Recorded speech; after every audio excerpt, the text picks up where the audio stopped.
ആ, നീ ഇവിടെ വന്ന് കിടക്കുവാണോ? പോവണ്ടേ നമുക്ക്? വേദമുറിയിലേക്ക് പെട്ടെന്ന് കയറി വന്നപ്പോൾ കണ്ണുകൾ തുടച്ച് അവൾ പതിയെ എഴുന്നേറ്റു. മാധവ് പോയോ? അവളെ നോക്കാതെ മിഴികൾ താഴ്ത്തി. തന്നെ നിറഞ്ഞ കണ്ണുകൾ കണ്ട പിന്നെ അത് മതി അവൾക്ക്. ഇല്ല, തൊടിയിലേക്ക് പോയതാണ് ആ പെൺകുട്ടിയെയും കൊണ്ട്. വേദക്കുഞ്ഞിന്റെ മുഖത്ത് പറ്റി പിടിച്ചിരിക്കുന്ന വറ്റ് തുടച്ചു കൊടുത്തുകൊണ്ട് പറഞ്ഞു. എന്നാ വാ, നമുക്ക് പോകാം. പാറു പെട്ടെന്ന് എഴുന്നേറ്റു.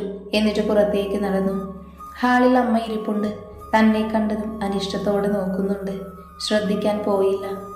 അവർ ഏതു നേരവും അങ്ങനെയാണ് എന്നാണ് ആ മുഖമൊന്ന് തെളിയുക. വെറുതെ ചിന്തിച്ചു പോയി. തൊട്ടപ്പുറത്തെ അച്ഛൻ്റെ മുറിയിലേക്ക് വെറുതെ പാളി നോക്കി. ഉറങ്ങുകയാണെന്ന് തോന്നുന്നു. പാവം, ഒന്നനങ്ങാൻ പോലും പറ്റാതെ ഇങ്ങനെ. ആ അച്ഛൻ ചെയ്ത തെറ്റുകളിൽ വലുതാണ് ഈ സ്ത്രീയെ വിവാഹം കഴിച്ചത് എന്ന് പലപ്പോഴും തോന്നിയിട്ടുണ്ട്. മക്കളെ നോക്കാനായി ആയിരുന്നു അന്നത്തെ ആ വിവാഹം. വലിയ ആർഭാടമൊന്നുമില്ലെങ്കിലും അത്യാവശ്യം ആളുകൾ ഉണ്ടായിരുന്നു അന്ന് അച്ഛൻ്റെ കല്യാണത്തിന്, അച്ഛൻ്റെ മക്കൾ ഉൾപ്പെടെ. വെള്ള ഷർട്ടും ഫുൾക്കൈ ബട്ടൺസും ഇട്ട് മുടിയെണ്ണ തേച്ച് ചീകി വെച്ച് നീലക്കര മുണ്ടെടുത്ത് അച്ഛൻ വീട്ടിൽ നിന്ന് ഇറങ്ങി വരുന്നത് കണ്ടപ്പോൾ അന്ന് മനസ്സിലാക്കാനുള്ള പ്രായമുണ്ടായിരുന്നില്ല. ഇവരും അന്ന് വലിയ സുന്ദരിയായിരുന്നു.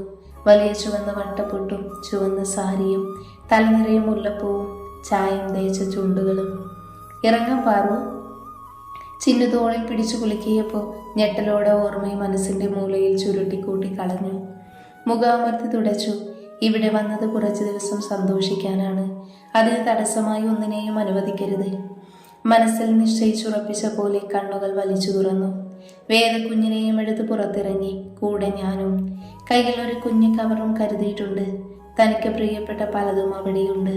തിരിച്ചു വരുമ്പോൾ അത് കൊണ്ടുവരണം, പുഞ്ചിരിയോടെ മനസ്സിൽ പറഞ്ഞു. മുറ്റത്ത് തന്നെ മാധവും നീതുവും നിൽപ്പുണ്ട്. തന്നെ കണ്ടപാട് നീതു മാധവിന്റെ കൈകൾ പിടുത്തമിട്ടത് കണ്ടു. കണ്ടപ്പോൾ പുച്ഛമാണ് തോന്നിയത്. എങ്ങനെയാണ് മറ്റൊരാളുടെ പുരുഷനെ ഇങ്ങനെ സ്നേഹിക്കാൻ കഴിയുക? ഇവളെ പോലെയുള്ളവരാണ് നാട്ടിൽ ഒളിച്ചോട്ടം എന്ന് പറഞ്ഞ് മക്കളെ ഇട്ടിട്ട് പോകുന്നത്. വെറുപ്പോടെ മുഖം തിരിച്ചു. എങ്ങോട്ടാ പാറു? മാധവിന്റെ സ്നേഹത്തോടെയുള്ള സ്വരം. ഒരാവശ്യമുണ്ട്, പുറത്തേക്ക് ഇറങ്ങുകയാണ്. അളന്നു മുറിച്ച് ആ കണ്ണുകളിലേക്ക് നോക്കി പറഞ്ഞു. പോകുന്ന സ്ഥലം അറിയാത്തതിന്റെ നിരാശ ആ മുഖത്ത് പ്രതിഫലിച്ചത് കണ്ടപ്പോൾ ഉള്ളിൽ സന്തോഷം തോന്നി. എന്നാ നിക്ക്, ഞാനും ഉണ്ട്. മാധവ് നീതുവിന്റെ കൈ അടർത്തി മാറ്റി മുന്നോട്ട് നടന്നു. അതെന്താ മാധവ് സർ, എന്നെ കൊണ്ട് പോവില്ലേ?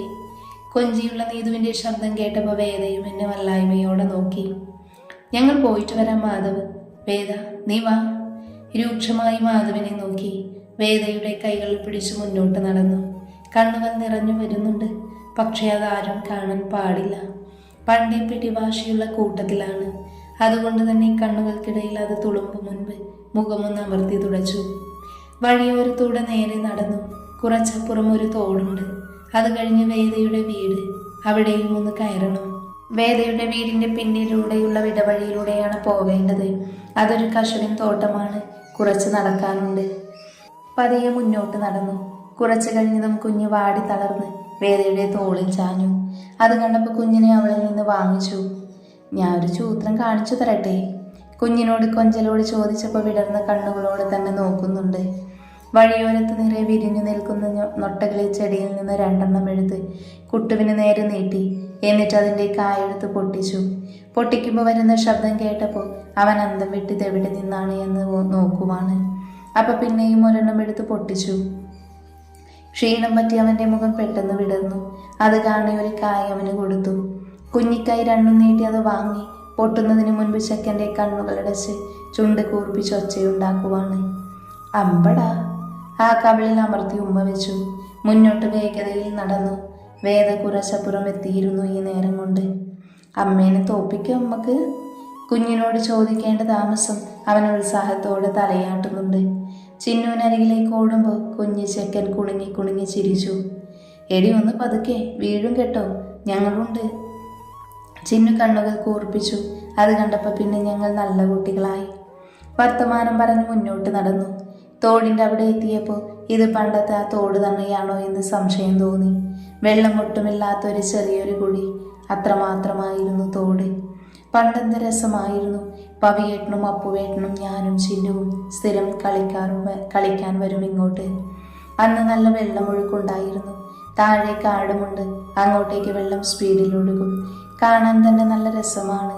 ഓളങ്ങൾ തല്ലി ഒരുപാട് കുഞ്ഞു മത്സ്യങ്ങൾ ഉണ്ടാവാറുണ്ട്.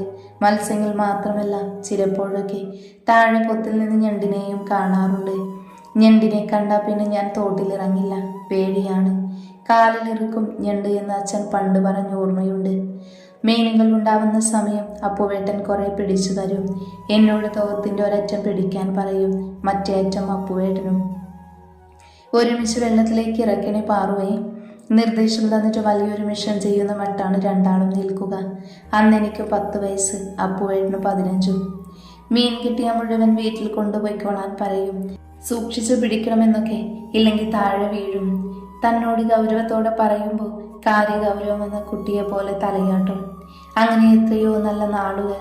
പാറു ഒന്ന് നെടുവേർപ്പിട്ടു. ഇന്ന് മീനുകളില്ല. വാ പാറു, എന്താ അവിടെ നോക്കി നിൽക്കുന്നേ? വേദ വിളിച്ചപ്പോഴാണ് ഓരോന്ന് ചിന്തിച്ച് കുഞ്ഞിനെയും കൊണ്ട് തോടിന്റെ കരയിൽ നിൽക്കുവാണെന്ന ബോധം വന്നത്. ജാളിതയോട് അവളെ നോക്കി പുഞ്ചിരിച്ചു. എന്നിട്ട് മുന്നിലേക്ക് നടന്നു. തോട് കടന്നപ്പോൾ വേദയുടെ വീട് ചെറുതായി കാണാം. ആ പഴയ ഓലമേഞ്ഞ വീട് തന്നെ. സ്വന്തം വീട് കണ്ടതുകൊണ്ടാണെന്ന് തോന്നുന്നു അവളുടെ മുഖത്ത് വല്ലാത്ത സന്തോഷം. ഇപ്പോൾ അവിടെ ആരുമില്ലെങ്കിലും നമുക്കൊന്ന് കയറിയിട്ട് പോവാടി. വേദയുടെ സ്വരം ഇടറുന്നതറിഞ്ഞു. പതിയെ മുന്നോട്ട് നടക്കും തോറും അവളെ പറ്റി വല്ലാത്ത വേദന തോന്നി മനസ്സിൽ. വല്യച്ഛൻ മരിച്ചിട്ടിപ്പോ എത്ര കൊല്ലമായി ചിന്നു? മുന്നോട്ട് നടക്കുമ്പോൾ അവളെ നോക്കി. 4 കൊല്ലമായിട്ടുണ്ടാവും പാറു. 4 കൊല്ലമായില്ലേ ഞങ്ങളുടെ കല്യാണം കഴിഞ്ഞിട്ട്. വീടിന്റെ മുറ്റത്തെത്തി. നിറയെ ചമ്മല കൊണ്ട് മൂടിക്കിടക്കുന്നു വീട്. കുറെ മാസങ്ങളായി വന്ന് നോക്കിയിട്ടെന്ന് കണ്ടാൽ അറിയാം. ചിന്നുവിന് സ്വന്തം എന്ന് പറയാൻ ആകെ ഉണ്ടായിരുന്നത് വല്യച്ഛൻ മാത്രമാണ്. അദ്ദേഹം മരിച്ചപ്പോൾ അവൾ ആകെ തകർന്നു പോയിരുന്നു. അപ്പോഴാണ് തന്റെ നിർബന്ധപ്രകാരം പവയേട്ടൻ അവളെ വിവാഹം കഴിച്ചത്. ആദ്യം കുറച്ച് പ്രശ്നങ്ങൾ ഉണ്ടാവുമെങ്കിലും പിന്നീട് ശരിയായിക്കോളുമെന്നാണ് ആദ്യം ധരിച്ചത്. അതെ, ഇപ്പൊ കുഴപ്പമൊന്നുമില്ല. ആർക്ക്? പവയേട്ടന്. പവയേട്ടന് മാത്രം കുഴപ്പമില്ല. ആരുടെ കാര്യങ്ങൾ ചെയ്യാനായി ഒരുവൾ. അവളെ ഇങ്ങനെ എല്ലാവരും കൂടെ തട്ടിക്കളിക്കുന്നത് കാണാൻ വയ്യ. മുൻപിലെ വാതിൽ താഴിട്ട് പൂട്ടിക്കിടക്കുന്നുണ്ട്. ഇതിപ്പോ വന്ന് നോക്കാറൊന്നുമില്ല അല്ലേ? പൂട്ടൊന്ന് തുറക്കാൻ ശ്രമിച്ചു. താഴെ മുഴുവൻ തുരുമ്പ് പിടിച്ചിട്ടുണ്ട്. ചെരുപ്പിടാതെ ഉള്ളിലേക്ക് കയറാൻ കഴിയില്ല. അത്രയ്ക്ക് പൊടി പിടിച്ചിരിക്കുന്നു വീടെല്ലാം. ആർക്കാ പാറു അതിനൊക്കെ സമയം? എനിക്കാണെങ്കിൽ നീ കാണുന്നതല്ലേ അവിടെ ഞാൻ കാണിക്കുന്നത്. രാത്രി 11 കഴിയും ഒന്ന് വിശ്രമിക്കാൻ. അതും പവിയേട്ടൻ വിട്ടാൽ. അവസാന ഭാഗം പറഞ്ഞപ്പോൾ അവളുടെ മുഖത്ത് നിർവികാരത നിറഞ്ഞു. പാറുവിന് അത്ഭുതം തോന്നി. സാധാരണ പെൺകുട്ടികൾ അതെല്ലാം പറയാൻ മടിക്കുന്ന കാര്യങ്ങളാണ്. ആരെങ്കിലും ചോദിച്ചാൽ തന്നെ മുഖം നാണം കൊണ്ട് ചുവക്കും. എന്നാൽ വേദയുടെ മുഖത്ത് അങ്ങനെയൊന്നുമില്ല.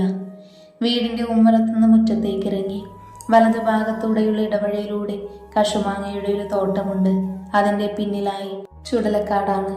കശുമാവിന്റെ തോട്ടത്തിലാണ് കുഞ്ഞിലെ തങ്ങൾ കളിക്കാറുള്ള സ്ഥിരം കേന്ദ്രം. ഒരു മുത്തശ്ശി മരമുണ്ടായിരുന്നു അവിടെ. ആ മരത്തിന് ഒത്തിരി ചാഞ്ഞ ചില്ലകളുണ്ട്. വൈകുന്നേരമായ അവിടെ ഇരുന്ന് കഥ പറയും. കുഞ്ഞിലെ ഒത്തിരി പേര് കൂടെ കളിക്കാനുണ്ടായിരുന്നു. വലുതായപ്പോൾ ഞാനും ചിന്നുവും മാത്രമായി. അതിനെ കുറച്ച് പുറകിലാണ് ചുടലക്കാട്. പണ്ടൊക്കെ ആരുമില്ലാത്തവരും മരിച്ചു കഴിഞ്ഞ് സ്വന്തമായി അടക്കാൻ സ്ഥലമില്ലാത്തവരൊക്കെ അടക്കിയ സ്ഥലം. അന്നൊക്കെ അവിടെ കൂടുതലായി വന്നതും താഴ്ന്ന ജാതിക്കാരായ ഹിന്ദുക്കളുടെ ശവങ്ങൾ തന്നെയായിരുന്നു. അതിൽ പകുതിയും ദുർമരണങ്ങൾ. അങ്ങനെയുള്ളവരെ വീട്ടിലടക്കിയ പ്രേതങ്ങളായി വരുമെന്ന് അവർ വിശ്വസിച്ചു പോയിരുന്നു. സന്ധ്യ കഴിഞ്ഞ് ആരും ഈ വഴി വരാറില്ല. അതുകൊണ്ട് തന്നെ സന്ധ്യയ്ക്ക് മുൻപ് തിരിച്ചെത്തണം. ധൃതിയിൽ നടന്നു തുടങ്ങി. പലരെയും അടക്കിയതിന്റെ തെളിവ് പോലെ കാണാത്തിടമാണ് നടക്കാനായി ആളുകൾ ഉപയോഗിക്കുന്നത്. ആലോചിച്ചപ്പോൾ കുഞ്ഞിനെയും കൊണ്ട് വരേണ്ടിയിരുന്നില്ല എന്ന് തോന്നി. ആരും ചുടലകളിലൂടെ കുഞ്ഞുങ്ങളെ കൊണ്ട് വരാറില്ല. ഗർഭിണികളുടെയും കുഞ്ഞുങ്ങളുടെയും ദേഹത്ത് പെട്ടെന്ന് കയറാൻ എളുപ്പമാണ്. എന്തേലും വേണ്ടാതേനും മേത്ത് കയറി കൂടിയാൽ പിന്നെ ഉള്ള മന്ത്രവാദികളുടെയും ഉസ്താദുമാരുടെയും അടുത്ത് പോയി ചരട് ജപിച്ച് കെട്ടിയാലേ പോകുള്ളൂ. വേഗം നടക്ക് ചിന്നു. കുഞ്ഞിനെയും പിടിച്ച ധൃതിയിൽ മുന്നോട്ട് നടന്നു പാറു. ചുടലക്കാട് കഴിഞ്ഞുള്ള മൈതാനത്തിലേക്ക് എത്തിയപ്പോൾ കിതപ്പോടെ കുട്ടുവിനെ നിലത്തേക്ക് വെച്ചു. താഴെ ഇറക്കിയ സന്തോഷത്തിൽ ചെക്കൻ തുള്ളിച്ചാടി കളിക്കുവാണ്. വലിയ നഗരത്തിൽ ഇത്രയും വർഷം ജീവിച്ചിട്ടും നിനക്കൊരു മാറ്റവുമില്ലല്ലോ പാറു. ഇപ്പോഴും നിനക്ക് ഈ വകയെല്ലാം വിശ്വാസമാണല്ലേ? വേദ അവളെ നോക്കി കളിയാക്കി. വേദയ്ക്ക് ഇത്തരം കാര്യങ്ങളൊന്നും വലിയ വിശ്വാസമില്ലാത്തതാണ്. മനുഷ്യൻ ജനിച്ചു കഴിഞ്ഞാൽ മരിക്കുമെന്നത് ഉറപ്പാണ്. മരണം കഴിഞ്ഞ അങ്ങനെയൊന്നുമില്ല എന്നാണ് വേദയുടെ വാദം. പക്ഷേ വല്യച്ഛൻ മരിച്ചത് ചുടലക്കടുത്ത് അവരുടെ വീട് വന്നതുകൊണ്ടാണെന്ന് ഏതോ ജ്യോത്സ്യൻ പറഞ്ഞത് അവൾ വിശ്വസിച്ചിരുന്നു. കാരണം ഇന്ന് അവൾക്ക് ആരുമില്ല. സ്വന്തമെന്ന് പറയാൻ ആകെ കൂടെ കയറി വരാനുള്ള വീടാണ് പ്രേതാലയം പോലെ കിടക്കുന്നത്. അങ്ങനെ അവസ്ഥ വരുമ്പോൾ ചിലപ്പോഴേക്ക് വിശ്വാസികളായി പോകും. വല്യച്ഛൻ്റെ കാര്യം വന്നപ്പോൾ നീ വിശ്വസിച്ചില്ലേ? വേദയെ കണ്ണുരുട്ടി നോക്കി പെട്ടെന്ന് ആ മുഖം മാറുന്നത് കണ്ടപ്പോൾ കണ്ണടച്ച് കാണിച്ചു. ഞാൻ മാത്രമേ അവിടേക്ക് പോയുള്ളൂ ചിന്നു. മനസ്സന്നും ഇന്നും ഇവിടെ തന്നെയാണ്. നമ്മുടെ വണ്ണാത്തിപ്പൊടിയിലും അവിടുത്തെ അപ്പൂപ്പൻ താടിയും വള്ളിപ്പടർപ്പും വണ്ണാത്തിപ്പുള്ളകളുടെ കരച്ചിലും അതിലല്ലടി എൻ്റെ ജീവിതം. എനിക്കിവിടെയാ ഇഷ്ടം. ഈ വിശ്വാസങ്ങൾ ഇഷ്ടപ്പെടാനാണ് എനിക്കിഷ്ടം. മൈതാനത്ത് നിന്ന് നോക്കിയ വണ്ണാത്തിപ്പൊയിൽ കാണാം. കുട്ടൂനെ അവളുടെ കയ്യിൽ നിന്ന് വാങ്ങി അവനെയും കൊണ്ട് മുൻപിൽ നടന്നു അങ്ങോട്ടേക്ക്. ഒരുപാട് മരങ്ങൾ, അവൾക്ക് കുറുകെ വലിഞ്ഞു മുറുകെ പടർന്ന അപ്പൂപ്പൻ താടിയുടെ വള്ളികൾ. വണ്ണാത്തിപ്പുള്ള കൂട് കൂട്ടിയിരിക്കുന്നത് കൊണ്ട് ഞാനും പാറുവുമാണ് ഇവിടെ വണ്ണാത്തിപ്പൊയിൽ എന്ന് വിളിച്ചു തുടങ്ങിയത്. രാവിലെ വന്നാൽ കേൾക്കാം വണ്ണാത്തിപ്പുള്ളിൻ്റെ ചിലപ്പ്. ചെവി കേൾപ്പിക്കില്ല അവറ്റോള്. അതുമാത്രമല്ല, അപ്പൂപ്പൻ താടി കുരുപൊട്ടുന്ന സമയമാവുകയാണെങ്കിൽ അവിടം നിറയെ അപ്പൂപ്പൻ താടി കൊണ്ട് നിറയും.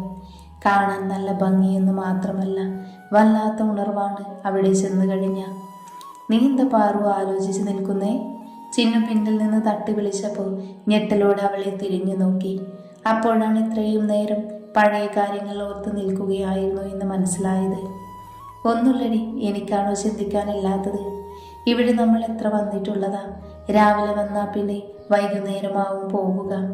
ഞായർ ദിവസങ്ങളിൽ പ്രത്യേകിച്ച്. അവൾ പുഞ്ചിരിയോടെ പറഞ്ഞുകൊണ്ട് നിലത്ത് നിന്നു. അവൾ കുട്ടുവിനെ നോക്കുമ്പോൾ അവൻ നിലത്തുനിന്ന് അപ്പൂപ്പൻ താടി പെറുക്കിയെടുക്കുന്ന തിരക്കിലാണ്. അവൾ നിലത്തേക്ക് കുനിഞ്ഞ് പതിയെ ഒരു അപ്പൂപ്പൻ താടി എടുത്ത് കൈവെള്ളയിൽ വെച്ചു. അപ്പോഴേക്കൊരു വണ്ണാത്തിപ്പുള്ള ഉറക്കെ ചിലക്കുന്നത് കേട്ടു. നീ വന്നത് മനസ്സിലായെന്ന് തോന്നുന്നു പാറുവേ. ഇവിടുത്തെ അപ്പൂപ്പൻ താടി എടുക്കണ്ടെന്നാ പറയുന്നേ. നിന്നെ അവറ്റോൾക്ക് പേടിയാ. എന്നെ കളിയാക്കുവാണ്. സാധാരണ ഇങ്ങോട്ടേക്ക് വന്ന ഒത്തിരി പെറുക്കിയെടുക്കും ഞാൻ. വീട്ടിൽ എത്ര കുപ്പി അപ്പൂപ്പൻ താടി ഉള്ളത് എന്ന് എനിക്ക് തന്നെ പിടിയില്ല. ഒരുപാട് ഇഷ്ടമാണ് അപ്പൂപ്പൻ താടിയെ. അവ പാറിക്കളിക്കുന്നത് കാണുവാൻ തന്നെ എന്തൊരു ഭംഗിയാണ്. നീ കളിയാക്കണ്ട ചിന്നു. ഒന്ന് നോക്കിയേ ഈ അപ്പൂപ്പൻ താടി. എത്ര സ്വതന്ത്രനാണ് അവ. എങ്ങോട്ട് വേണമെങ്കിലും പോകാലോ അവർക്ക്. എൻ്റെ കാഴ്ചയിൽ ഈ ഭൂമിയിലെ ഏറ്റവും ഭാഗ്യന്മാര് ഈ അപ്പൂപ്പൻ താടികളാണ്. പാറു പുഞ്ചിരിയോട് അത് ചുണ്ടോടടുപ്പിച്ചു. അതെങ്ങനെ പറയാനാവും? പെട്ടെന്ന് പിന്നിൽ നിന്ന് ശബ്ദം കേട്ടപ്പോൾ മൂവരും ഞെട്ടി തിരിഞ്ഞു നോക്കി. മാധവായിരുന്നു. കൈകൾ പിണച്ചു കെട്ടി കുസൃതിയോടെ തന്നെ നോക്കുന്നുണ്ട്. അവനെ കണ്ടതും കൊട്ടു ചിന്നുവിന് നേരെ കൈ നീട്ടി. എന്താണെന്നറിയില്ല, അവന് മാധവിനെ നല്ല പേടിയാണ്. എപ്പോൾ കണ്ടാലും ചിന്നുവിൻ്റെ ഒക്കത്ത് കയറിയിരിക്കും. മാധവിൻ്റെ ചോദ്യം കേട്ടപ്പോൾ പാറു അനിഷ്ടത്തോടെ പുരികം ചൊലിച്ചു. അതെങ്ങനെ പറയും പാറു? അവർ സ്വതന്ത്രമല്ലല്ലോ. കാറ്റിൻ്റെ ദിശയ്ക്കനുസരിച്ച് മാത്രം സഞ്ചരിക്കുന്ന അവ എങ്ങനെ സ്വതന്ത്രം അനുഭവിക്കുന്നു എന്ന് നീ പറയുന്നേ? അവൻ്റെ ചോദ്യം ഇഷ്ടമാവാത്ത പോലെ തിരിഞ്ഞു നടന്നു. അത് കണ്ടപ്പോൾ മാധവിൻ്റെ ചുണ്ടിൽ കുറുമ്പ് കൂടി. പറഞ്ഞിട്ട് പോവാറു. മാധവ് വിടാൻ ഉദ്ദേശമില്ല. ചിന്നു അവനെ നോക്കിയപ്പോൾ അവൻ കണ്ണുറുക്കി കാണിച്ച് പാറുവിൻ്റെ പിന്നാലെ നടന്നു. പാറു ഒരു നിമിഷം നിന്നു. എന്നിട്ട് അവനെ തിരിഞ്ഞു നോക്കി. എത്ര ദൂരേക്കും അവയ്ക്ക് സഞ്ചരിക്കാം. ആരോടും ചോദിക്കേണ്ട. ചില മനുഷ്യരെ പോലെ അവൾ കെറുവോടെ പറഞ്ഞു. പക്ഷേ അത് കാറ്റിൻ്റെ ഔദാര്യമല്ലേ? അവൻ ചിരിയടക്കി. ഒരിക്കലുമല്ല. കാറ്റവയെ സഹായിക്കുകയാണ്. ഈ ലോകം ചുറ്റിക്കാണുവാൻ ഏതു മനുഷ്യൻ്റെ ഉയർച്ചയ്ക്കും ഒരു സഹായം ഉണ്ടാവും. അതുപോലെ അവൾ വിട്ടുകൊടുത്തില്ല. അല്ലെങ്കിലും തന്നോട് ജയിക്കാൻ കഴിയില്ല. അവൻ നമിച്ചു. അവൾക്ക് ചിരി വന്നില്ല. അപ്പോഴും മനസ്സിൽ നിറയെ അവൻ്റെ കയ്യിൽ തൂങ്ങി നടന്ന നീതുവിൻ്റെ മുഖമാണ്. പെട്ടെന്ന് അവളുടെ മുഖം കറുത്തു. ഒന്നും മിണ്ടാതെ അവൾ മുന്നിലേക്ക് വന്നു. ഒന്ന് ചിന്തിക്കും മുൻപ് ചുണ്ട് കൂർപ്പിച്ച് അവൻ്റെ കവിളിലേക്ക് ആഞ്ഞടിച്ചു. ചെവിക്കല്ല് നോക്കി തന്നെ കൊടുത്തതുകൊണ്ട് മാധവിൻ്റെ കിളികളെല്ലാം പറന്നുപോയി. അവൻ അടികൊണ്ട് കവൾ കൈവച്ച് ഞെട്ടലോട് അവളെ നോക്കി. ഇത് കണ്ടുകൊണ്ട് നിന്ന ചിന്നുവിൻ്റെ അവസ്ഥയും മറിച്ചല്ലായിരുന്നു.